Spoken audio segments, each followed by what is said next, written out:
संध्याकाळ होणार होती.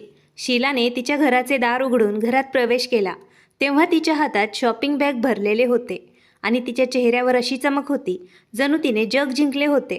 आत ड्रॉइंग रूममध्ये बसलेल्या पती संकेतने तिला पाहिले तेव्हा त्याच्या भोवया उंचावल्या. हे सगळं काय आहे शीला? आज तू पुन्हा शॉपिंगला गेली होतीस? संकेतने संतप्त स्वरात विचारलं. पण शीला फक्त तिच्या आनंदात मग्न होती.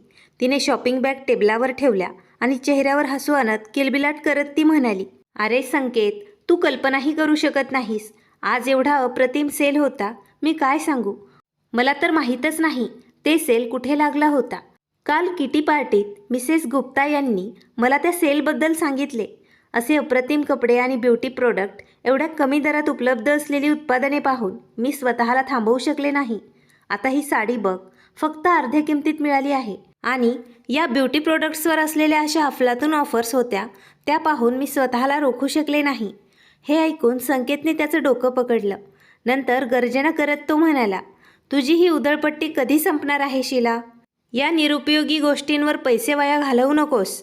हे मी तुला पूर्वीही समजावून सांगितले आहे, पण तुला कुठे समजणार. आता हा तुझा नित्यक्रम झालेला आहे. पतीची गर्जना ऐकून शीलाचा उत्साह मावळला. ती हळू स्वरात म्हणाली, पण संकेत, माझ्या मैत्रिणी प्रत्येक किटी पार्टीला इतके महागडे कपडे आणि दागिने घालून येतात. सर्वांच्या नजरा फक्त त्यांच्यावरच असतात. पार्टीत फक्त त्यांची स्तुती केली जाते. मला पण शृंगार करण्याची आवड आहे. हिऱ्यांचे दागिने नसले तरी निदान मला माझ्या आवडीचे कपडे तर विकत घेता येतील ना. शीला काहीशी नाराजीने म्हणाली. तिचे बोलणे ऐकून संकेतचा राग अजूनच वाढला. म्हणजे आता तू तुझ्या मैत्रिणींच्या महागाच्या वस्तू पाहून तुझे घर उद्ध्वस्त करणार आहेस का? मुलांचं शिक्षण, घर खर्च हे सर्व कोण पाहणार? आपली मुलं शिकत असलेल्या वसतिगृहाची फी किती वाढली आहे. या सर्व गोष्टींची तुला कल्पना आहे का? तुझी ही उधळपट्टी मला कंगाल करून सोडेल. तेव्हा शीला रागाने म्हणाली, म्हणजे आता मी माझ्या आवडीचं काहीही खरेदी करू शकत नाही का? आता ही चर्चा सुरू असतानाच शीलाचा फोन वाजला. तिने फोन उचलला तेव्हा पलीकडे तिचे वडील प्रसादजींचा आवाज आला. हॅलो शीला बेटी. होय बाबा, बोला, तुम्ही कसे आहात? तुमची तब्येत ठीक आहे ना? बेटा, तब्येत कशी बरी असणार? बऱ्याच दिवसांनी विचार करतोय चांगल्या डॉक्टरांना दाखवावं, पण एकट्याने डॉक्टरांकडे जायची माझी हिंमत होत नाही. शीलाच्या हृदयाची धडधड वाढली. गेल्या वर्षी तिची आई मरण पावली होती आणि तिच्या वडिलांची काळजी घेण्यासाठी तिला भाऊ पण नव्हता. जेव्हा शीलाने तिच्या वडिलांचा मंद आवाज ऐकला तेव्हा तिचा आनंद एका क्षणात नाहीसा झाला. ती म्हणाली, बाबा, तुम्ही काळजी करू नका. तुम्ही काकांच्या मुलाला सुनीलला सांगा, तो तुम्हाला डॉक्टरांकडे घेऊन जाईल. शेवटी अशा वेळी एकत्र उभं राहणारी आणि आपली मदत करणारी आपली माणसं असतात. असो, ते फार दूर राहत नाहीत. आपल्या शेजारी असणाऱ्या घरीच तो राहतो. मी त्याला आत्ताच फोन करेन. थोडासा खोकलत असतानाच प्रसादजींनी उत्तर दिलं, बेटी, तो आत्ता त्याच्या पत्नी आणि मुलांसोबत बाहेर फिरायला गेला आहे. तो इथे नाही. आता काय करावं मला समजत नाही. हे ऐकून शीलाचे हृदय धडधडले. तिने तिच्या वडिलांना प्रोत्साहन दिले आणि म्हणाली, बाबा, काळजी करू नका. मी काहीतरी व्यवस्था करते. तुम्ही थोडी विश्रांती घ्या. मी तुमच्याशी नंतर बोलते. फोन ठेवताच शीलाचा चेहरा गंभीर झाला. तिने संकेतकडे पाहिलं आणि काळजीच्या स्वरात म्हणाली, अहो ऐका ना, माझ्या वडिलांची तब्येत बरी नाही. यावेळी काकांच्या घरी कोणीही नाही जे त्यांना डॉक्टरांकडे घेऊन जाईल. यावर संकेतने काहीच प्रतिक्रिया दिली नाही. तेव्हा शीला म्हणाली, मला वाटतं आपण त्यांना इथे घेऊन यावं. गावात ते एकटेच आहेत. त्यांची काळजी घेणारं कोणी नाही. शीला काळजीत होती. तिचे म्हणणे ऐकून संकेत क्षणभर गप्प बसला. पण त्याच्या मनात विचारांची उलथापालथ सुरू झाली. आता आणखीन एक नवीन खर्च? त्याने विचार केला. त्याच्या डोळ्यात थोडीशी चीड दिसून आली. हे बघ शीला, सध्या वातावरण खराब आहे. अशात तब्येत बिघडणे नॉर्मल आहे. ते इथे आले तर त्यांची तब्येत जास्त बिघडू शकते. शहरातील प्रदूषण किती वाढलं आहे. जर बाबा इकडे आले तर त्यांची तब्येत जास्त बिघडू शकते. तसेही त्यांना इथे करमणार की नाही. त्यांना गावातील मोकळी हवा, तिकडचे वातावरण आवडते. हे तुला पण माहीत आहे. त्यांना गावी राहून बरं वाटेल. तिथे त्यांना जास्त आराम वाटतो. त्यांना विनाकारण त्रास का? शीला मनाने अस्वस्थ होती. वडिलांच्या तब्येतीचा विचार करून ती पुन्हा पुन्हा अस्वस्थ होत होती. तिची ही अवस्था संकेतपासून लपलेली नव्हती. थोड्या वेळाने तिला असं विचारात पाहून संकेत म्हणाला, शीला, तू असं समजू नकोस मला तुझ्या बाबांची काळजी नाही. मला वाटते की तू त्यांच्यामुळे अस्वस्थ होत आहेस. पण म्हातारपणात तब्येत बिघडणं नॉर्मल आहे. तू त्यांना फोनवरच त्यांची विचारपूस करत राहा. त्यांची तब्येत जास्त बिघडू लागली तर तू त्यांच्याकडे काही दिवस गावात जा. संकेतचे बोलणे ऐकून शीला म्हणाली, कदाचित तुम्ही बरोबर बोलत आहात. शहराच्या वातावरणात त्यांची तब्येत बिघडू शकते. त्यांना आपली गरज लागली तर आपण तिथे जाऊन त्यांना औषधं देऊया. 2 दिवस उलटून गेले आहेत. जेव्हा शीला तिच्या वडिलांची स्थिती जाणून घेण्यासाठी त्यांना कॉल करायची तेव्हा त्यांचा आवाज कुमकुवत आणि थकलेला वाटत होता. 3ऱ्या दिवशी पहाटे शीलाने सकाळी सकाळी तिच्या बाबांना कॉल केला. बाबा, आता तुम्ही कसे आहात? तिने असे विचारले असता तिचे वडील हळुवारपणे म्हणाले, मुली, माझी तब्येत अजूनही तशीच आहे. औषधानेही काही फरक पडला नाही. मी आता दुसऱ्या डॉक्टरांना दाखवावे असा विचार करत आहे. पण एकटं जाणं कठीण होत आहे. जर तुम्ही दोघं आले असते तर मला आधार मिळाला असता. हे ऐकून शीलाचे मन भरून आले. तिने वडिलांचे सांत्वन केले आणि म्हणाली, बाबा, तुम्ही काळजी करू नका.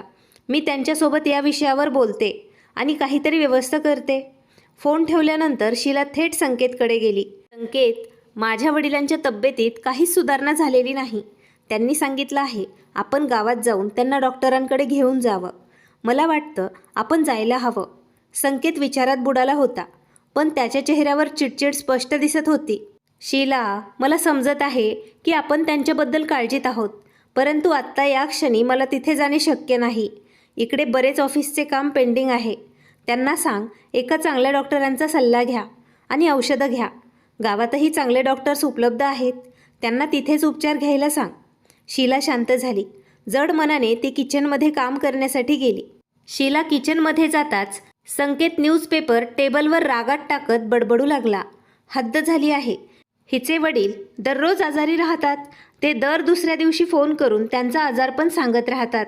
त्यांना रोज डॉक्टरांकडे घेऊन जाण्यासाठी आपल्याकडे इतका मोकळा वेळ आहे का? जर त्यांची तब्येत खराब असेल तर ते स्वतः डॉक्टरांकडे का जात नाहीत? प्रत्येक वेळी आम्हाला त्रास का देतात? त्यांच्या सांगण्यावरून शीला कधी त्यांना इथे आणण्याचा आग्रह करते किंवा मला तिकडे जायला सांगते. जर ते आजारी असतील तर मी काय करू? मी त्यांच्या तब्येतीची काळजी घेण्याचं कॉन्ट्रॅक्ट घेतलं आहे का? काही वेळानंतर न्याहारी केल्यावर संकेत आपल्या कार्यालयात निघून गेला. न्याहारी केल्यावर शीला घरगुती काम पूर्ण करण्यात व्यस्त होती. तेव्हा दारावरची बेल वाजली. शीलाने पटकन तिच्या साडीच्या पदराला हात पुसत दरवाजा उघडला. समोर त्यांची शेजारीण स्नेहल उभा होती. तिच्या हातात एक प्लेट होती. त्या प्लेटमध्ये लाडू ठेवलेले होते. वहिनी, मी आज बेसन लाडू बनवले आहेत. मी विचार केला तुमच्यासाठीही घेऊन यावे. स्नेहल हसत म्हणाली. शीलाने मंद हसत लाडू घेतले आणि स्नेहलचे आभार मानले. पण तिच्या चेहऱ्यावरून आनंद नाहीसा झाला होता. स्नेहलला लगेच तिचं दुःख जाणवलं. वहिनी, काय झालं? तू जरा चिंतेत दिसत आहेस. तर शीला उदास चेहऱ्याने म्हणाली, काही विशेष नाही, फक्त माझ्या वडिलांची तब्येत ठीक नाही. हे ऐकून स्नेहल थोडी काळजीत म्हणाली, काय झालं त्यांना? तुला काय सांगू, ते आधीच मधुमेहाचे रुग्ण आहेत. आता त्यांना श्वास घेण्यासही त्रास होत आहे. मी संकेतला सांगितले होते की आपण जाऊन त्यांना डॉक्टरांकडे दाखवू, पण त्यांना त्यांच्या कामामुळे वेळच नाही. हे ऐकून स्नेहलने शीलाकडे सहानुभूतीने पाहिले. हिनी, मग तुम्हाला तुमच्या बाबांची खूप काळजी वाटत असेल ना? त्याचवेळी स्नेहलचा पती राकेश हा बाजारातून परतला. त्याला पाहता स्नेहल म्हणाली, अरे राकेश, तू योग्य वेळी आला आहेस. बघ ना, वहिनी खूप काळजीत आहेत. त्यांच्या वडिलांची तब्येत ठीक नाही आणि संकेतदादांकडे वेळ नाही त्यांच्याकडे जाण्यासाठी. राकेशने ते संभाषण ऐकलं आणि लगेच म्हणाला, अरे मग यात काय प्रॉब्लेम आहे? स्नेहल, तू वहिनीसोबत जा त्यांना भेटायला. मी तुम्हा दोघींना गाडीत सोडतो. हे ऐकून शीलाला थोडं आश्चर्य वाटलं. ती संकोचून म्हणाली, अरे नाही नाही, तुम्ही एवढा त्रास करून घेऊ नका. तेव्हा राकेश हसत म्हणाला, वहिनी, यात काय त्रास आहे? काका तिकडे आजारी आहेत. त्यांना तुमची गरज असेल. तुम्ही त्यांना डॉक्टरांकडे घेऊन जा. आणि राहिली आपली गोष्ट, आपण एका कुटुंबासारखेच आहोत. जर आपण एकमेकांना मदत केली नाही तर दुसरं कोण करेल? स्नेहलही मोठ्या प्रेमाने म्हणाली, हो वहिनी, तू काळजी करू नकोस. मी येते तुझ्यासोबत. राकेश आपल्या दोघींना सोडून येतील. त्यांचे बोलणे ऐकून शीलाला मनातून समाधान वाटले. राकेशने ताबडतोब त्याच्या गाडीची चावी उचलली आणि म्हणाला, चला वहिनी, आत्ता निघूया. उशीर करणं योग्य होणार नाही. स्नेहल आणि राकेश यांच्याबद्दल कृतज्ञता व्यक्त करत शीलाने तिचा स्कार्फ उचलला आणि त्यांच्यासोबत जायला ती तयार झाली. कधीकधी तुम्हाला मदत तिथून भेटते जिथे तुम्ही अपेक्षा पण केलेली नसते. गाडीत बसलेल्या शीलाने मनात विचार केला, गावात पोहोचल्यानंतर राकेशने शीलाचे वडील प्रसादजी यांना कारमध्ये डॉक्टरांकडे घेऊन आला. तपासणी केल्यानंतर डॉक्टरांनी सांगितले की त्यांची शुगर लेवल वाढली आहे आणि इन्फेक्शनचा परिणाम फुफ्फुसापर्यंत दिसत आहे. मी काही औषधं लिहून देईल ज्याने लवकर बरे होतील ते. हॉस्पिटलमधून परत आल्यावर शीला तिच्या वडिलांकडे 2 दिवस राहिली. वहिनी, तुम्हाला आणखी काही हवं असेल तर मला लगेच सांगा, मला केव्हाही फोन करा, असे म्हणत राकेश आणि स्नेहल त्यांच्या घरी परतले. तिसऱ्या दिवशी शीला गावावरून घरी परतली तेव्हा संध्याकाळचे 7 वाजले होते. ती थकलेली दिसत होती आणि घराच्या आत येताच सोफ्यावरती बसली. संकेत ड्रॉइंग रूममध्ये TV पाहत होता. तिला पाहताच त्याने औपचारिकपणे विचारले, मग आता तुझ्या वडिलांची तब्येत कशी आहे? पाण्याचा ग्लास उचलून शीलाने उत्तर दिलं, आता ते बरे आहेत. त्यांची शुगर लेवल खूप वाढली होती. त्यांच्या खाण्यापिण्याची काही सोय लागत नाही. गेल्या अनेक दिवसांपासून कोर्ट केसेसच्या धावपळीत त्यांनी त्यांच्या तब्येतीची काळजीच घेतली नाही.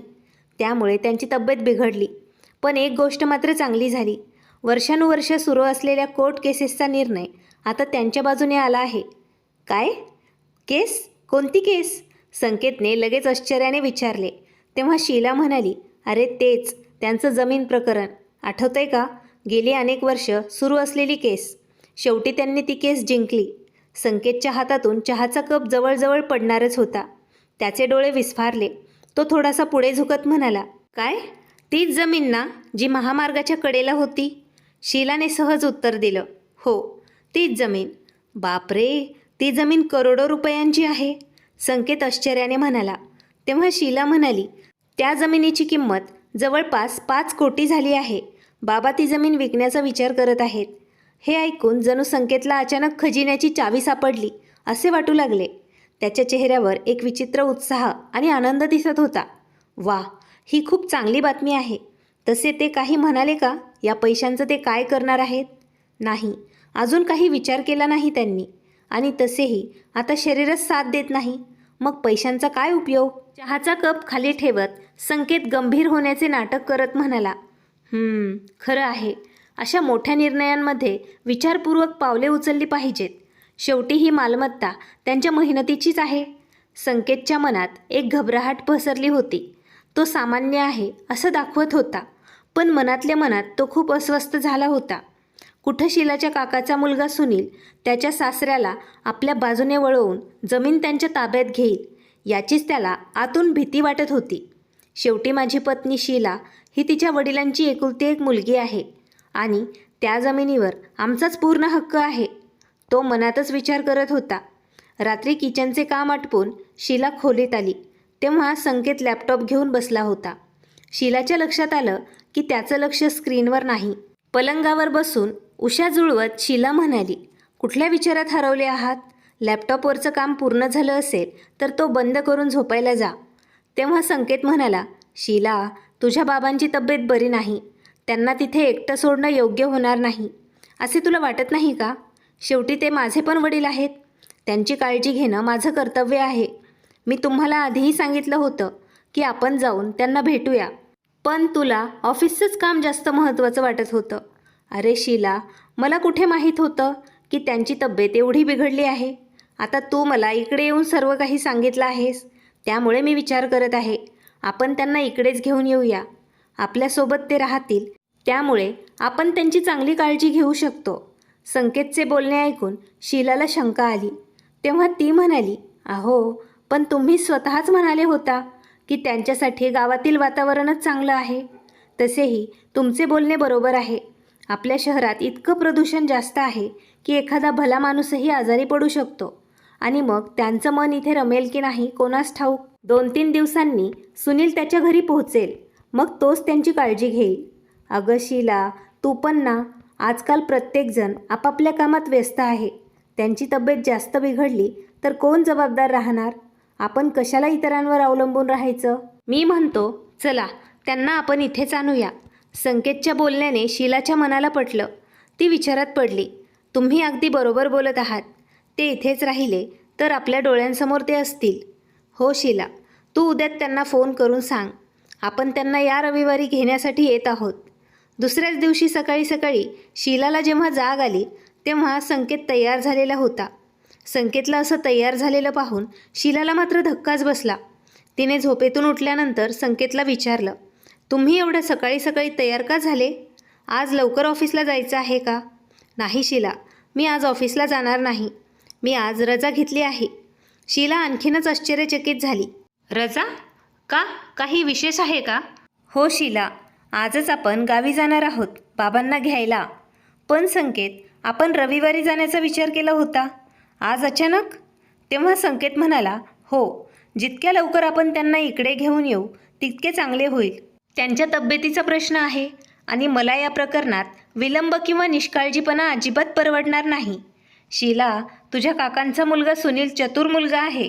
तुला माहीत नाही, तो सहजच आमिष दाखवून तुझ्या वडिलांच्या मालकीची जमीन स्वतःच्या ताब्यात घेईल आणि आपण इथे हात चोळत राहू. त्यांना इथे आणले तर एक वेळी 2 कामं होतील. हे ऐकून शीलाने काहीतरी विचार केला आणि ती म्हणाली, हो, बरोबर बोलत आहेत तुम्ही. आपण सुनीलवर विश्वास ठेवू शकत नाहीत. त्यामुळे शीला, तू आत्ताच त्यांना फोन करून सांग की आपण आजच त्यांना घेण्यासाठी येतोय. शीलाने तिच्या वडिलांना कॉल केला तर तिचे म्हणणे ऐकून तिचे वडील म्हणाले, पण बेटी, मी तिकडे का येऊ? माझी तब्येत आता बरी आहे. मी इकडेच बरं आहे. शीला काळजीत पडली आणि ती म्हणाली, बाबा, तुम्हाला का समजत नाही? शहरात तुमच्यासोबत राहून आम्ही तुमची चांगली काळजी घेऊ शकतो. त्याचवेळी संकेतने शीलाच्या हातून फोन घेतला आणि मोठ्या अधिकाराने तो म्हणाला, बाबा, आता मी तुमचा कोणताही युक्तिवाद ऐकणार नाही. आत्ता तुमची तब्येत आमच्यासाठी सर्वात जास्त महत्त्वाची आहे. आज आम्ही तुम्हाला न्यायला येत आहोत. आम्ही हा निर्णय घेतलाच आहे. तेव्हा शीलाचे वडील हलके हसत म्हणाले, अरे बेटा, तू माझी किती काळजी घेतोस, पण इथेच मला खऱ्या अर्थाने दिलासा मिळतो. इथली माती, इथलं वातावरण, सगळं काही इथलं आपलंसं वाटतं. संकेत भाऊक स्वरात बोलला, पण बाबा, तुम्हाला माहीत नाही, शीला आणि मला तुमची किती काळजी वाटते. तुम्ही समोर राहिले तर आमचे मन तृप्त होईल. शीला तुमची एकुलती एक मुलगी आहे, त्यामुळे तुमची काळजी घेण्याची जबाबदारी आमचीच आहे. आता तुम्हीच विचार करा, जर माझे वडील तुमच्या जागी असते तर मी त्यांच्यासाठी हे सर्व केलं नसतं का? संकेतच्या विनंत्या ऐकून शेवटी ते त्यांच्यासोबत जायला तयार झाले. संकेत आणि शीला प्रसादजींना घेऊन घरी आले. संकेत गाडी थांबवून शीलाला म्हणाला, शीला, तू दाराची बेल वाजव. मी बाबांना कारमधून बाहेर उतरण्यासाठी मदत करतो. गाडीतून उतरून शीलाने घराच्या दाराची बेल वाजवली. तितक्यात तिच्या भाडेकरू स्नेहलचा आवाज आला, वहिनी, तुम्ही आलात का? मी आलेच. तेवढ्यात संकेतने प्रसादजींचा हात धरून त्यांना गाडीतून बाहेर उतरायला मदत केली. स्नेहलने पटकन गेट उघडलं आणि शीलाच्या वडिलांना बघून ती म्हणाली, खूप बरं वाटलं वहिनी, तू आता बाबांना इथेच आणलंस हे पाहून. प्रसादजी आल्यापासून घरातील वातावरण खूप आनंदी होतं. शीला सकाळी सकाळी त्यांच्यासाठी नाश्ता तयार करत होती. संकेत संध्याकाळी ऑफिसमधून आल्यानंतर त्यांच्यासोबत चहा घेत त्यांना गप्पा मारत होता. प्रसादजी इकडे आल्यापासून खूप आनंदी दिसत होते. एके दिवशी संध्याकाळी सर्वजण चहा घेत असताना संकेत महत्त्वाच्या मुद्द्यावर बोलू लागला. चहाचा घोट घेत तो म्हणाला, बाबा, खरं सांगू, तुम्ही इथे आल्यावर घराला एक वेगळी चमक आली आहे. सर्व काही देवाने दिलेलं आहेच. घरात वडीलधाऱ्यांची उणीव होती, तीही आता पूर्ण झाली. फक्त आता एक गोष्ट आहे जी मला कधीकधी त्रास देते. प्रसादजींनी आश्चर्याने त्याला विचारले, काय झालं बेटा? सगळं ठीक आहे ना? हो बाबा, पण हे घर आजकाल थोडं जुनं वाटतंय. इथे जेव्हा मुलांचे मित्र येतात तेव्हा मुलांना त्यांना या घरात आणायलाही लाज वाटते. प्रसादजींनी आश्चर्याने विचारलं, असं का बेटा? घर तर चांगलं आहे. त्यांच्या मित्रांची घरे मोठी आणि आधुनिक आहेत, त्यामुळे त्यांच्या तुलनेत हे घर त्यांना थोडेसे सामान्य वाटते. घर पॉश भागात असते आणि आधुनिक शैलीत बांधलेले असते तर गोष्ट वेगळी असती. आजच्या युगात प्रॉपर्टीच्या किमती गगनाला भिडल्या आहेत. चांगल्या सोसायटीत मोठं घर घ्यायचं असेल तर त्यासाठी रक्कम पण चांगलीच लागेल. हे ऐकून प्रसादजींनी मान हलवली आणि ते म्हणाले, हो बेटा, तुझं म्हणणं अगदी बरोबर आहे. आजकाल प्रत्येक वस्तूंची किंमत वाढली आहे. हीच गोष्ट आहे बाबा. आणि नवीन घर घेतलं तरी ते घर खूप मोठं असायला हवं. आता मुलंही मोठी होत आहेत, त्यांनाही वेगवेगळी खोली लागेल. सर्व काही कसं होणार मला काहीच समजत नाही. संकेतचं बोलणं ऐकून प्रसादजी विचारात पडले. त्यांनी चहाचा कप टेबलवर ठेवला आणि ते विचारात पडले, मग बेटा, काळजी करण्यासारखं यात काय आहे? तुम्हाला जी काही मदत हवी आहे तुम्ही मला सांगा. हे ऐकून संकेतचे डोळे चमकले, पण भावनांवर नियंत्रण ठेवत तो निराश स्वरात म्हणाला, बाबा, हे इतकं सोपं नाही. ही कोटींची बाब आहे. बेटा, तू का काळजी करतोस? माझ्याकडे जे काही आहे ते शेवटी तुझंच आहे. गावची जमीन विकल्यानंतर मला जे काही पैसे मिळतील ते पैसे फक्त तुझ्यासाठी आणि शीलासाठीच आहेत. चल, ती जमीन विकायला काढूया. हे ऐकून संकेतने आपला आनंद लपवत शीलाकडे पाहिलं आणि तो म्हणाला, बाबा, तुम्ही असं म्हणत असाल तर लवकरच आम्ही चांगल्या सोसायटीत चांगलं घर शोधू. दुसऱ्या दिवसापासूनच संकेत आणि शीलाने शहरातील मोठमोठ्या सोसायट्यांमध्ये नवीन घर पाहण्याची सुरुवात केली. ते दोघं मोठे फ्लॅट्स आणि आलिशान घरं बघायला गेले. एके दिवशी त्यांना एक आलिशान घर आवडलं. 1-2 दिवसांनी त्यांना ॲडव्हान्स रक्कम द्यायची होती. नवीन घर घ्यायचं म्हणून सुरुवातीला संकेत आणि शीला खूप आनंदात होते. सुरुवातीला शीला आणि संकेत प्रसादजींच्या तब्येतीची चांगली काळजी घेत होते, पण कालांतराने ते त्यांच्या तब्येतीवर दुर्लक्ष करू लागले. एके दिवशी प्रसादजी अंगणातील कॉटवर झोपलेले होते, तेव्हा त्यांना जोरात खोकला लागला. शीला किचनमधून बाहेर आली आणि ती म्हणाली, बाबा, तुम्ही वेळेवर औषध घेतले नाही का? प्रसादजी क्षीण स्वरात म्हणाले, नाही बेटा, औषध संपलं आहे. मी संकेतला सांगितलं होतं, पण कदाचित तो आणायला विसरला असावा. इतक्यात संकेत आतून बाहेर आला आणि संभाषण ऐकून तो म्हणाला, अहो बाबा, मला माफ करा. मी औषध आणायला विसरलो. आज ऑफिसमध्ये इतकं काम होतं की मी तुमच्या औषधावर लक्षच केंद्रित करू शकलो नाही. थोडंसं खोकलत असताना प्रसादजी म्हणाले, ठीक आहे बेटा, औषध नंतर घेऊन ये. आत्ता मला तू डॉक्टरांकडे घेऊन चल. एकदा मला डॉक्टरांकडे घेऊन चल. ते मला तपासून बघतील आणि योग्य ते औषधं लिहून देतील.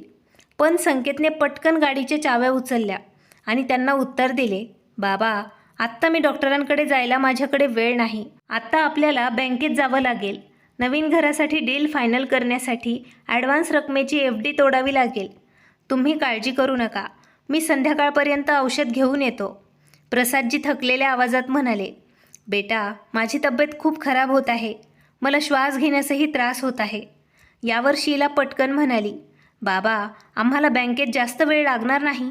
तुम्ही थोडी विश्रांती घ्या. आम्ही लवकरच येऊ. संकेतने गाडी स्टार्ट केली आणि शीलाला घेऊन तो बँकेकडे निघाला. प्रसादजी कॉटवर एकटे पडले होते. ते खूप जास्त खोकलत होते. त्यांची प्रकृती बिघडत होती. प्रसादजींच्या खोकल्याचा आवाज ऐकून स्नेहल बाहेर आली आणि ती पायऱ्या उतरून खाली आली. प्रसादजींची अशी अवस्था पाहून ती घाबरली आणि म्हणाली, काका, तुमची अवस्था जास्तच वाईट झालेली वाटते. दादा आणि वहिनी कुठे आहेत? तेव्हा प्रसादजी मोठ्या कष्टाने एवढंच सांगू शकले, बेटा, ते काही कामासाठी बँकेत गेले आहेत. स्नेहलने लगेच तिच्या पतीला राकेशला फोन केला. राकेश, काकांची प्रकृती ठीक नाही. त्यांना आत्ता डॉक्टरांकडे न्यावं लागेल. प्रसादजींनी विरोध केला. नाही बेटा, तू काळजी करू नकोस. संकेत आणि शीला येऊन मला डॉक्टरांकडे घेऊन जातील. पण एवढ्या वेळेत तब्येत जास्त बिघडली तर? तुमचे इन्हेलर कुठे आहे?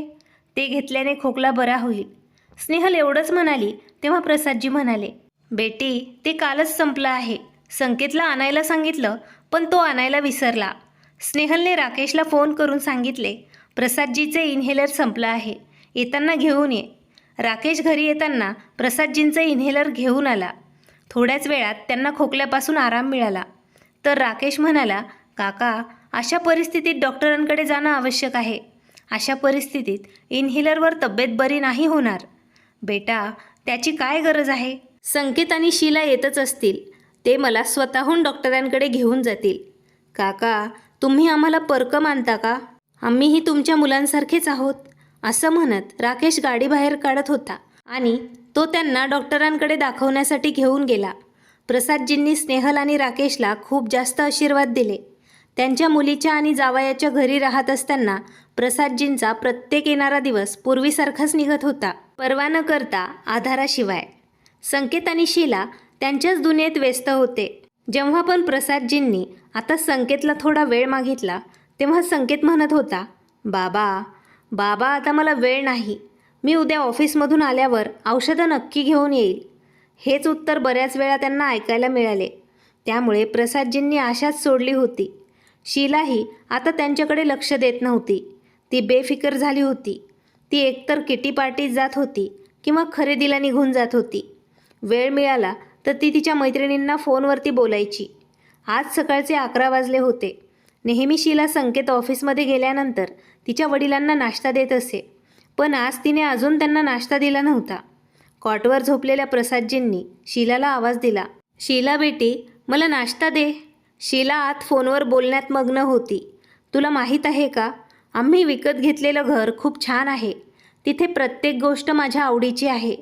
किटी पार्टीतल्या सर्व महिला ज्या स्वतःला उच्च समाजातील समजतात त्या माझं घर पाहून माझ्यावरती प्रभावित होतील. प्रसादजींनी पुन्हा आवाज दिला, मुली, मी काय म्हणत आहे ऐकत आहेस का? पण त्यांचा आवाज शीलाच्या बोलण्यात कुठेतरी हरवला होता. प्रसादजी बाहेर अंगणात होते, त्यामुळे त्यांचा आवाज वरपर्यंत पोहोचत होता. त्यांचा आवाज ऐकून स्नेहल बाहेर आली. नमस्कार काका, सगळं ठीक आहे ना? तुम्ही नाश्ता केलात का? नाही मुली, मी शीलाला सांगत होतो, कदाचित ती व्यस्त असेल.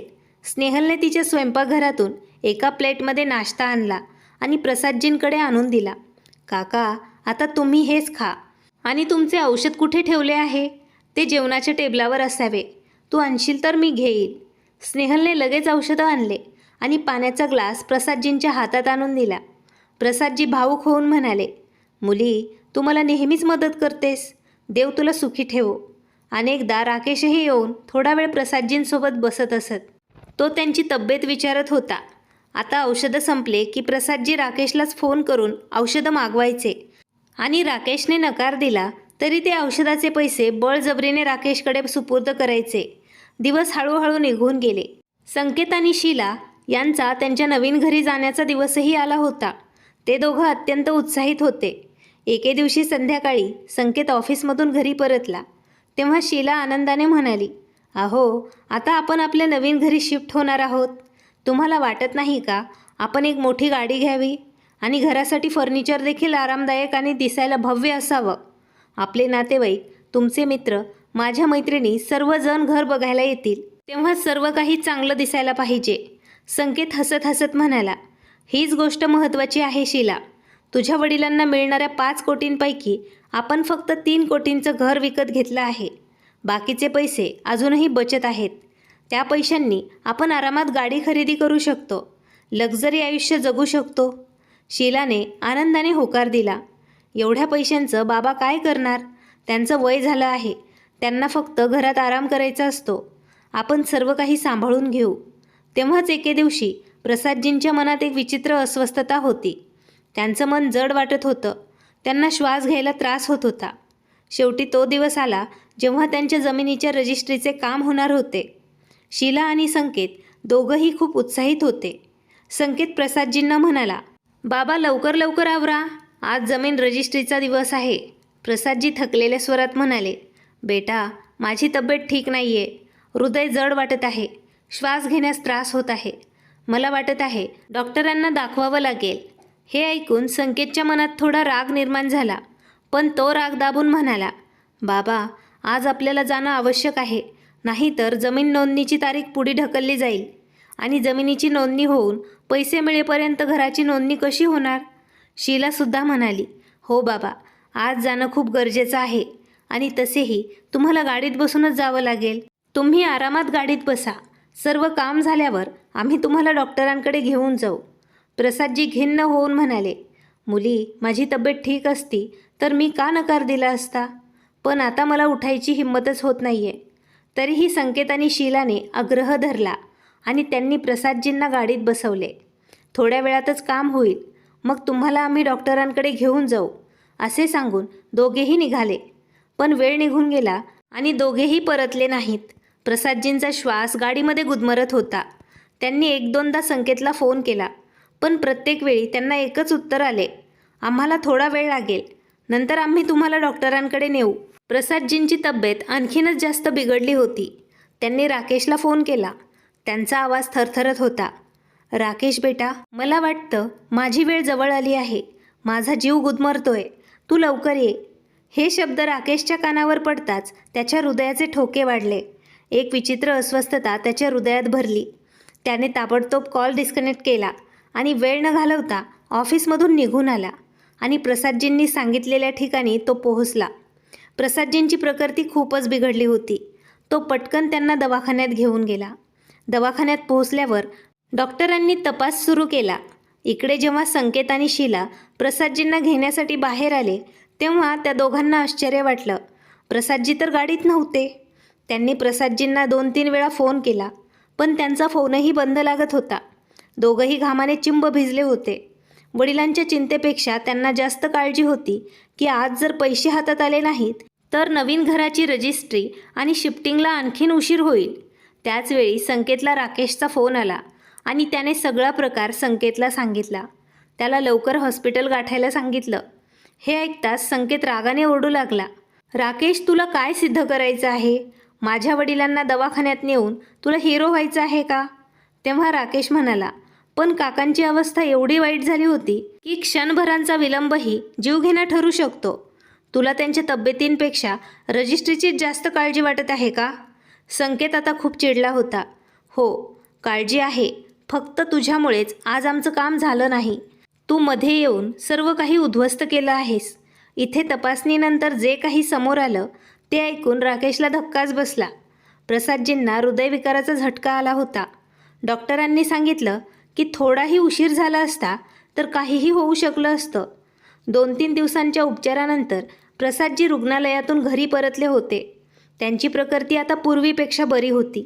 परंतु जोपर्यंत हॉस्पिटलमध्ये ते राहिले तोपर्यंत राकेशने त्यांची खूप काळजी घेतली, कारण संकेतला कोर्ट कचेरीमुळे वेळच मिळत नव्हता.